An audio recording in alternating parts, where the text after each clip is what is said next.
Hello friends, आपका मेरे success UPSC pointer YouTube channel में स्वागत है। कल हमने यूपी स्पेशल का जो तथ्यवार होता है पॉइंट टू पॉइंट डिस्कस किया था। आज हम यूपी का जो करंट अफेयर्स में चले थे मुद्दे, जो कार्यक्रमों, परियोजनाओं, अभियानों, समझौते हो, उनसे रिलेटेड आज हम डिस्कस करेंगे।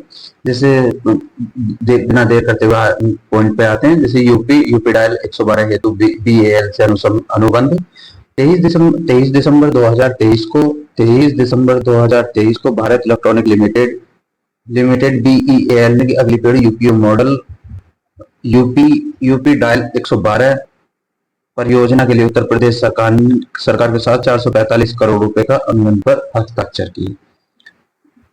ये एक डील हुई थी, यूपी गवर्नमेंट ने करी थी, जो बीएएल डायल 112 परियोजना इसका नाम दिया गया था।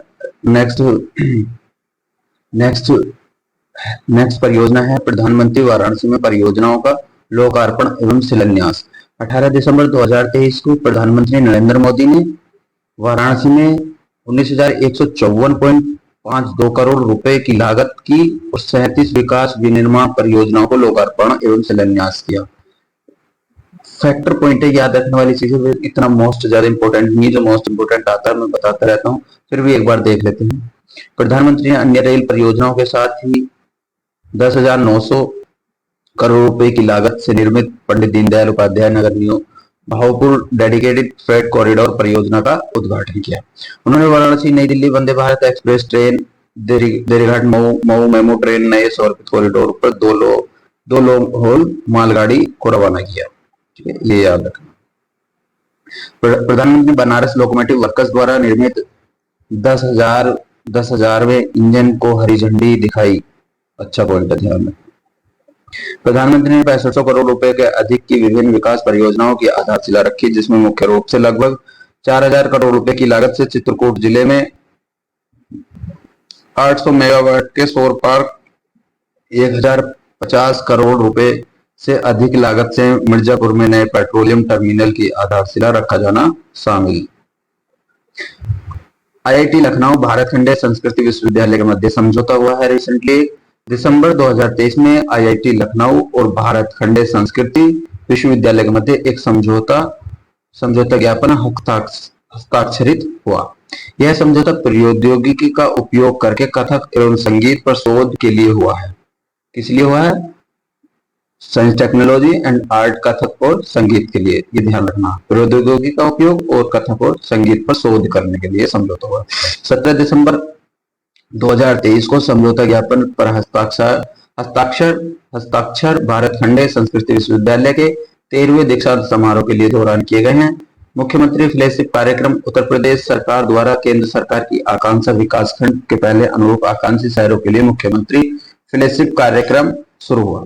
ध्यान रखना है, फ्लैगशिप कार्यक्रम हुआ मुख्यमंत्री के द्वारा। मुख्यमंत्री के निर्देशानुसार शहरी विकास ने 4 दिसंबर 2023 को एस्पिरेशनल सिटी परियोजना के तहत कार्यक्रम के लिए ऑनलाइन पंजीकरण शुरू किया। इसी के साथ उत्तर प्रदेश एस्पिरेशनल सिटी योजना जैसे विकास उद्यम शुरू करने वाला देश का पहला राज्य बन गया। इस कार्यक्रम का उद्देश्य युवा नागरिकों को शहरी विकास परियोजना एवं निगरानी कार्यों के लिए योगदान करने में सक्षम बनाना। कार्यक्रम के लिए आवेदक के पास स्नातक या इससे उच्च डिग्री होनी चाहिए। अधिकतम आयु 40 वर्ष से अधिक नहीं होनी चाहिए। कंप्यूटर एवं सूचना प्रौद्योगिकी के साथ काम करने के साथ साथ आवेदक का हिंदी अंग्रेजी में दक्ष होना आवश्यक है। उत्तर प्रदेश का पहला सोलर एक्सप्रेसवे कहाँ पे? बुंदेलखंड एक्सप्रेसवे उत्तर प्रदेश में विकसित किया गया। कहाँ? बुंदेलखंड में। इस एक्सप्रेस पर सार्वजनिक भागीदारी पीपीपी सार्वजनिक निजी भागीदारी मॉडल के तहत सोलर प्लांट की स्थापना करेगी। मध्य में 550 मेगावाट और विद्युत उत्पादन के लक्ष्य को निर्धारित करेगी। सोलर प्लांट हेतु 1700 हेक्टेयर जमीन पर चिन्हित की गई है। सोलर प्लांट के लिए राज्य सरकार का लगभग 1 लाख घरों को प्रतिदिन बिजली प्रदान करेगी। परियोजना की अनुमति का जीवन काल 25 है। अनपारा ई तापीय परियोजना, ये भी एक परियोजना है, इसको ध्यान रखने की जरूरत है। और फ्रेंड्स, अगर वीडियो आपको पसंद आए तो लाइक करें, कमेंट्स करें और दोस्तों को, अपने फ्रेंड्स को शेयर करें। बिना देर करते हुए नेक्स्ट पॉइंट पे चलते हैं। 20 नवंबर 2023 को उत्तर प्रदेश राज्य उत्पादन निगम बोर्ड की बैठक प्रदेश में विद्युत उत्पादन बढ़ाने हेतु सोनभद्र जिले में 1600 मेगावाट की नई उत्पादन इकाई अनपरा के निर्माण के लिए तैयार किए गए प्रस्ताव को मंजूर प्रदान की गई है। इस परियोजना पर लगभग 18,624 करोड़ रुपए खर्च होने का अनुमान है। इसकी स्थापना एनटीपीसी एवं उत्तर प्रदेश राज्य विद्युत उत्पादन निगम लिमिटेड संयुक्त उप कार्यक्रम मेजा ऊर्जा निगम लिमिटेड के अंतर्गत की जाएगी। वर्तमान में कानपुर में 4 इकाइयां, इनमें से 3 इकाइयां एबीसी उत्तर प्रदेश राज्य विद्युत उत्पादन निगम लिमिटेड है। इसकी कुल क्षमता जो है 2630 मेगावाट है। सी निजी क्षेत्र के कंपनियों लैको की है। निःशुल्क गैस सिलेंडर रिफिल वितरण अभियान, ये परियोजना शुरू हुई है 10 नवंबर 2023 को। मुख्यमंत्री योगी आदित्यनाथ ने लोक भवन प्रधानमंत्री उज्ज्वल योजना के अंतर्गत, किसके लोक भवन प्रधानमंत्री उज्ज्वल योजना के अंतर्गत लाभार्थी परिवारों के लिए निःशुल्क गैस सिलेंडर रिफिल वितरण अभियान शुभारंभ किया। मुख्यमंत्री ने बटन दबाकर तेल कंपनियों के खाते में धनराशि का अंतरण किया। उन्होंने 10 अभ्यर्थियों को सब्सिडी की धनराशि प्रतीकात्मक चेक वितरित किया। निःशुल्क रसोई गैस सिलेंडर का लाभ 1.75 करोड़ परिवारों को मिलेगा। राज्य सरकारों के लिए 2312 करोड़ रुपए की राशि व्यय करेगी। इस अवसर पर मुख्यमंत्री ने कहा कि होली के अवसर पर मार्च के महीने में भी इस सुविधा को पुनः प्रदान करेगी। हर बच्चे के लिए हर अधिकार अभियान, हर बच्चे के लिए हर अधिकार अभियान, ये परियोजना चली थी नवंबर 2023 में। और उत्तर प्रदेश के छात्रों के सम्मान अवसर सुनिश्चित करने के लिए पावर एंजल एवं बाल संसद के नेतृत्व में अभियान इस योजना का किया गया था। इस अभियान का विषय लैंगिक समानता देखभाल का समर्थन केंद्रित बिंदु था। अगला जो है आनंद डेयरी ब्राजील कंपनियों से समझौता। 6 नवंबर 2023 को मुख्यमंत्री योगी आदित्यनाथ और ब्राजील के राजदूत केनेथ नेब्रोगा की उपस्थिति में लखनऊ आनंद डेयरी, कौन सी लखनऊ आनंद डेयरी और ब्राजील की 2 बड़ी कंपनियां अमेरिया पोजोरा के बीच एम्ब्रियोस के मध्य समझौता हुआ। मोस्ट इंपोर्टेंट पॉइंट है दूध उत्पादन के स्तर से। इस समझौता ज्ञापन से उत्तर प्रदेश में दुधारू पशुओं के पोषण एवं प्रजनन में उपयोग की जाने वाली तकनीक के माध्यम से दूध उत्पादन की वृद्धि मार्ग प्रशस्त होगा। ब्राजील की इन 2 बड़ी कंपनियों ने प्रदेश की आनंद डेयरी के साथ मिलकर पोषण युक्त पशु चारा निर्माण और गोवंश नस्ल सुधार के लिए मिलकर काम करने का निर्णय लिया। सेफ सिटी परियोजना मोस्ट इंपोर्टेंट है, इसको ध्यान रखना। क्या है? मोस्ट इंपोर्टेंट है, आ सकता है यहां से क्वेश्चन। उत्तर प्रदेश सरकार द्वारा महिलाओं एवं लड़कियों की सुरक्षा हेतु राज्य भर में सेफ सिटी परियोजना का शुभारंभ किया गया। इस परियोजना के तहत 17 नगर निगमों के प्रवेश और निकास बिंदुओं पर सीसीटीवी की निगरानी की जाएगी। साथ ही गौतम बुद्ध नगर की सरकारी और गैर सरकारी स्कूल, कॉलेजों, मदरसों एवं विश्वविद्यालय में सीसीटीवी के माध्यम से निगरानी बढ़ाई जाएगी। महिलाओं और असामाजिक तत्वों से बचाने के लिए इन शहरों में विभिन्न निजी कोचिंग संस्थानों पर भी कड़ी नजर रखी जाएगी। स्थापित सीसीटीवी कैमरों के शहर के शहरी विकास को नियंत्रण के साथ एकत्रित किया जाएगा। मिशन महिला साथी, अब जितने ऑलमोस्ट मिशन आएंगे या परियोजना आएंगी मोस्ट इंपोर्टेंट कैटेगरी में आएंगी, ध्यान रखना। जैसे ये था, ये बहुत मोस्ट इंपोर्टेंट बताया मैंने, ये है, ये भी बहुत मोस्ट इंपोर्टेंट बता रहा हूँ आपको, ठीक है। मिशन महिला सारथी क्या है? 22 अक्टूबर 2023 को आई थी। मुख्यमंत्री योगी आदित्यनाथ ने अयोध्या जिले से मिशन महिला सारथी का शुभारंभ किया था। मुख्यमंत्री ने इस मिशन के तहत महिला चालकों एवं परिचालकों वाली 51 साधारण BS6 बसों को हरी झंडी दिखाकर रवाना किया। मिशन का प्रतीक का अनावरण भी किया। मिशन शक्ति के चौथे चरण में उपर्युक्त मिशन के प्रारंभ में किया गया नौसेना 9 सूर्य संग्रहालय निर्माण कार्य योजना, ये भी देख लेना अच्छा है। 21 अक्टूबर 2023 को मुख्यमंत्री योगी आदित्यनाथ ने लखनऊ में नौसेना सूर्य संग्रहालय का निर्माण किया। यह संग्रहालय इकाना स्टेडियम निकट सीजी सिटी में गोमती नदी के तट पर बनाया गया। ये पता होना चाहिए कहाँ बनाया गया, गोमती नदी के तट पर। INA गोमती इस संग्रहालय का हिस्सा होगा। Delhi Ghaziabad Meerut art city corridor, October 2023 में प्रधानमंत्री नरेंद्र मोदी ने दिल्ली गाजियाबाद मेरठ RRTS कॉरिडोर के 17 किलोमीटर लंबे प्राथमिकता वाले खंड का उद्घाटन किया। इस उद्घाटन को उन्होंने गाजियाबाद साहिब रैपिडेक्स स्टेशन में किया। इसी के साथ पहले रीजनल रैपिड ट्रांजिट सिस्टम की शुरुआत हो गई। यह खंड गाजियाबाद, गुलदार, दुहाई, दुहाई स्टेशनों के साथ साहिबाबाद को दुहाई डिपो से जोड़ेगा। प्रधानमंत्री ने साहिबाबाद दुहाई डिपो से जोड़ने वाले नेमो भारत रैपिड ट्रेन को भी रवाना किया। ज्ञान डेयरी ज्ञान डेयरी दुग्ध ज्ञान डेयरी दुग्ध एवं दुग्ध उत्पादन परियोजना मोस्ट इंपोर्टेंट। दुग्ध उत्पादन से इस बार क्वेश्चन आएगा क्योंकि करंट में रहा था। ब्राजील की और मुख्यमंत्री योगी आदित्यनाथ जी की आपस में जो कमिटमेंट हुआ था उसको लेकर करंट अफेयर्स में ब्राजील की 2 कंपनियां थी और इंडिया की 1 कंपनी ने लखनऊ में बैठ के समझौता किया था। 16 अक्टूबर 2023 को मुख्यमंत्री योगी आदित्यनाथ ने गोरखपुर में गीडा के सेक्टर 26 में ज्ञान डेयरी की दुग्ध एवं दुग्ध उत्पाद परियोजना का लोकार्पण किया। 2667 वर्ग किलोमीटर के क्षेत्रों में विस्तृत परियोजना की लागत एवं राशि को 114 करोड़ रुपए है। इस प्लांट को प्रतिदिन 5 लाख लीटर दूध की खपत होती है। इसमें 1 लाख पशुपालक परिवारों को प्रत्यक्ष रूप से जोड़ने का लाभ मिलेगा। प्रत्यक्ष रूप से 300 लोगों को नौकरी मिलेगी और 1500 अन्य लोगों को प्रत्यक्ष रूप से रोजगार में जोड़ने का अवसर मिलेगा। मिशन शक्ति का चौथा चरण क्या है?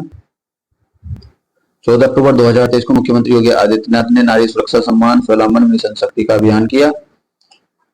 इस अवसर पर मुख्यमंत्री ने इसरो महिला वैज्ञानिक रितु कारगिल श्रीवास्तव, असम की पद्मश्री पुरस्कार विजेता हेमोप्रोवा सूदिया, SCL की चेयरमैन रोशनी नाडार मल्होत्रा को सम्मानित किया। इस दिन मुख्यमंत्री ने मिशन शक्ति अभियान के चौथे चरण के अंतर्गत महिला सशक्तिकरण रैली का शुभारंभ किया। मिशन शक्ति वर्ष 2020 में महिला संबंधी अपराधों को नियंत्रित करने की दृष्टि से शुरू किया गया था। पता होना चाहिए मिशन शक्ति क्यों आया था? महिला संबंधी अपराधों को नियंत्रित करने की दृष्टि से लाया गया था। इस मिशन की थीम सुरक्षा सम्मान स्वावलंबन है। अत्यधिक क्वांटम प्रौद्योगिकी समर्थित हरित हाइड्रोजन उत्पादन। अक्टूबर 2023 में इस प्रौद्योगिकी का उद्घाटन बनारस हिंदू विश्वविद्यालय में किया गया। यह प्रौद्योगिकी बनारस हिंदू विश्वविद्यालय में ग्रीन कैपरेलेट टीम द्वारा विकसित की गई है। Doctor Somnath Gaurai, professor S Srikrishnan की टीम द्वारा विकसित प्रौद्योगिकी का पर्यावरण अनुकूल ऊर्जा विकल्प के रूप में ग्रीन हाइड्रोजन के रूप में उपयोग प्रदर्शन किया गया। विजयपुर औरैया फूलपुर पाइपलाइन परियोजना देख लेते हैं, इसे भी क्या है। 5 अक्टूबर 2023 को प्रधानमंत्री नरेंद्र मोदी ने जबलपुर मध्य प्रदेश में विजयपुर औरैया फूलपुर गैस पाइपलाइन परियोजना का लोकार्पण किया। इस परियोजना के तहत 352 किलोमीटर लंबी अंतर्राज्यीय गैस पाइपलाइन का निर्माण 1750 करोड़ रुपए से अधिक की लागत पर किया। ठीक है, ये इतना मोस्ट इंपोर्टेंट है, लेकिन विशेष संचारी रोग नियंत्रण अभियान मोस्ट इंपोर्टेंट आ सकता है। विशेष संचारी रोग नियंत्रण अभियान 3 अक्टूबर 2023 को मुख्यमंत्री योगी आदित्यनाथ ने गोरखपुर जिले में स्थित BRD मेडिकल कॉलेज से प्रदेश में चलाए जाने वाले विशेष संचारी नियंत्रण अभियान शुभारंभ किया। इस अभियान का समापन 31 अक्टूबर 2023 को किया गया था और उत्तर प्रदेश सरकार ने वर्ष 2017 में संचारी रोगों के नियंत्रण के लिए विशेष अभियान की शुरुआत की। नगर विकास विभाग में AWBI के मध्य अनुबंध 22 सितंबर 2023 को नगर विभाग उत्तर प्रदेश ने भारत सरकार की संस्था animal welfare board of India के साथ पशुधन नियंत्रण चलाने का एक अनुबंध पर हस्ताक्षर किए। उत्तर प्रदेश देश उन चुनिंदा राज्यों में शामिल है जहां के 17 निगमों में ABC केंद्र निर्माण कार्य योजना चल रही है। 16 अटल आवासीय विद्यालयों का लोकार्पण। 23 दिसंबर 2023 को प्रधानमंत्री नरेंद्र मोदी ने वाराणसी से 1115.37 करोड़ रुपए की लागत से 16 अटल प्रवासी विद्यालयों का लोकार्पण किया। इतना most important. Ashok Leyland limited के मध्य समझौता क्या देखते हैं। 15 सितंबर 2023 को उत्तर प्रदेश सरकार ने अग्रणी वाणिज्यिक वाहन निर्माता company Messrs Ashok Leyland limited के मध्य समझौता पर हस्ताक्षर हुए। ये भी इतना ज्यादा अच्छा नहीं है। हर घर सोलर अभियान मोस्ट इंपोर्टेंट है, ये लिख लो मोस्ट। 2 अक्टूबर 2023 को पूरे माह के लिए लखनऊ एवं वाराणसी में हर घर सोलर अभियान की शुरुआत उत्तर प्रदेश सरकार द्वारा की गई। इस अभियान का उद्देश्य उत्तर प्रदेश के नवीन एवं नवीकरणीय विकास प्राधिकरण द्वारा सौर ऊर्जा नीति 2022 के अंतर्गत उत्तर प्रदेश द्वारा निर्धारित 6000 मेगावाट सोलर रूफटॉप संयंत्र लक्ष्य प्राप्ति की दिशा में प्रयास करना है। BPAC सदस्यता अभियान क्या है ये भी बता देता हूं मैं आपको।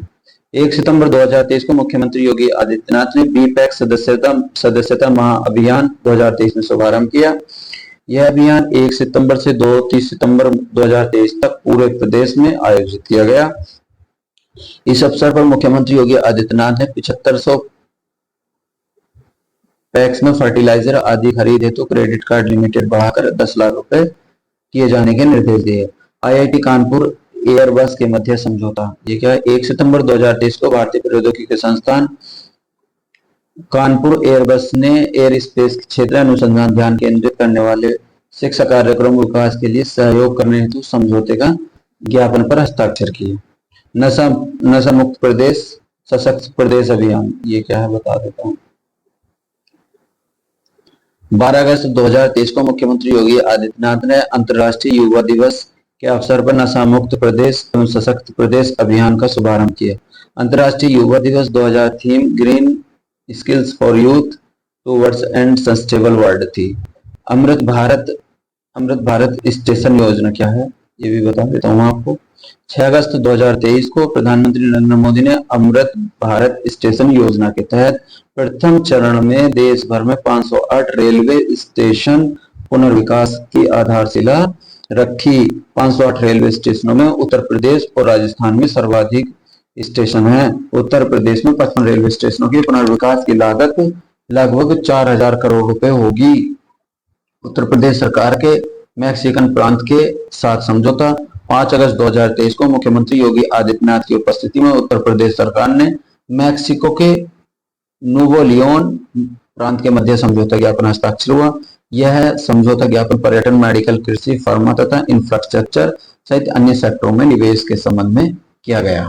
मुख्यमंत्री फ्लैगशिप कार्यक्रम 4 अगस्त 2023 को स्टार्ट हुआ था। मुख्यमंत्री योगी आदित्यनाथ ने 100 आकांक्षात्मक विकास खंडों मुख्यमंत्री फ्लैगशिप कार्यक्रम के अंतर्गत सौदार्थी में संवाद किया।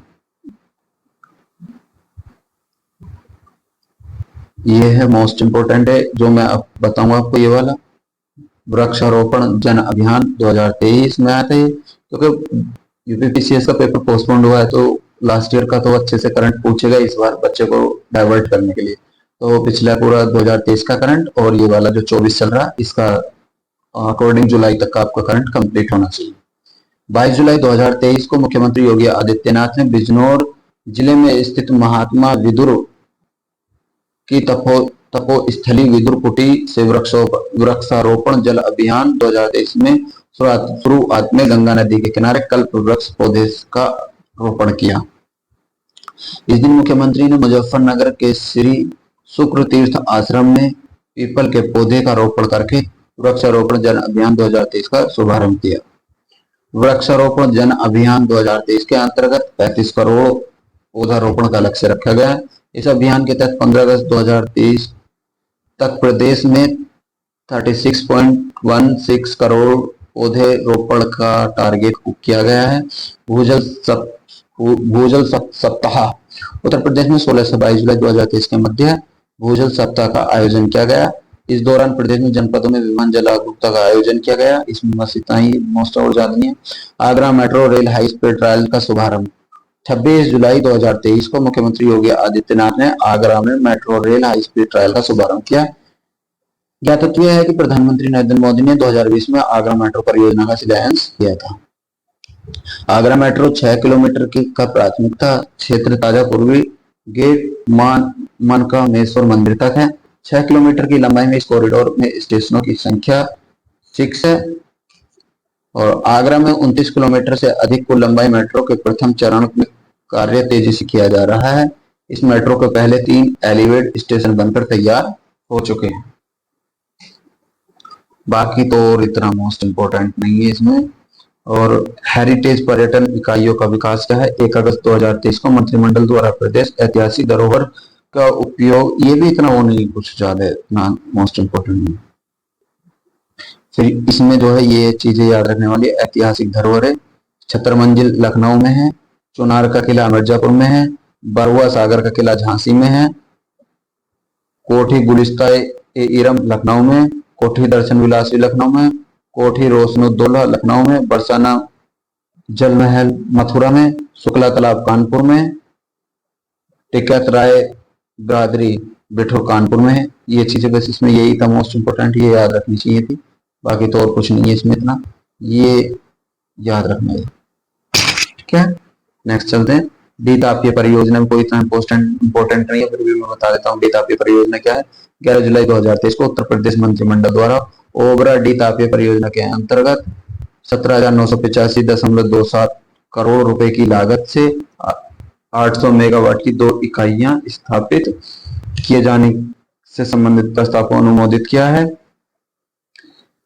इस परियोजना के तहत एनटीपीसी उत्तर प्रदेश में विद्युत उत्पादन निगम लिमिटेड 50:50 के आधार से की गई है। ये भी इतना ज्यादा कुछ खास नहीं है, जो इंपॉर्टेंट होते हैं मैं बता देता हूँ। जैसे ऑपरेशन, ये अच्छा है, ये बहुत अच्छा मोस्ट है। ऑपरेशन जितने हो हमारे को पता होने चाहिए अच्छे से। ऑपरेशन कन्विक्शन क्या है? जून 2023 में उत्तर प्रदेश पुलिस विभाग ने राज्य में अपराधियों और माफियों से निपटने के लिए ऑपरेशन कन्विक्शन चलाया।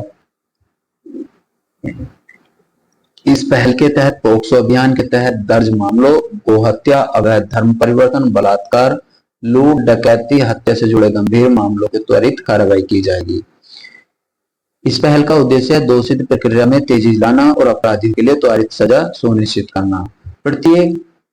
प्रत्येक कमिश्नरेट जिले पोक्सो अभियान के तहत दर्ज मामलों के अलावा ऑपरेशन कन्विक्शन के तहत गंभीर अपराधों में 20 मामलों की पहचान करनी होगी। समर्थ अभियान 25 मई 2023 को केंद्रीय ग्रामीण विकास पंचायती राज मंत्री गिरिराज सिंह ने लखनऊ में अमृत महोत्सव के तहत 50,000 ग्राम पंचायतों का डिजिटल लेन देन को बढ़ावा देने हेतु समर्थ अभियान शुभारंभ किया। बस इतना। ऑनलाइन ग्रामीण शिक्षा कार्यक्रम पहल अच्छा है, ये भी देख लो, इसको भी बता देता हूँ, मोस्ट है, ये भी अच्छा है।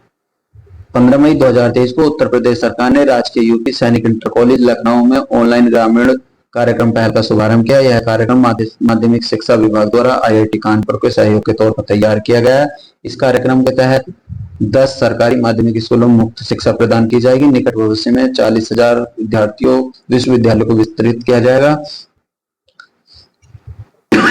सॉरी। पहल कार्यक्रम का उद्देश्य विशेष रूप से ग्रामीण बच्चों में शैक्षिक अवसर का प्रदान किया जाएगा जिनकी महत्वपूर्ण गुणवत्ता शिक्षा तक पहुंच सीमित हो। ठीक है, अगला चलते हैं।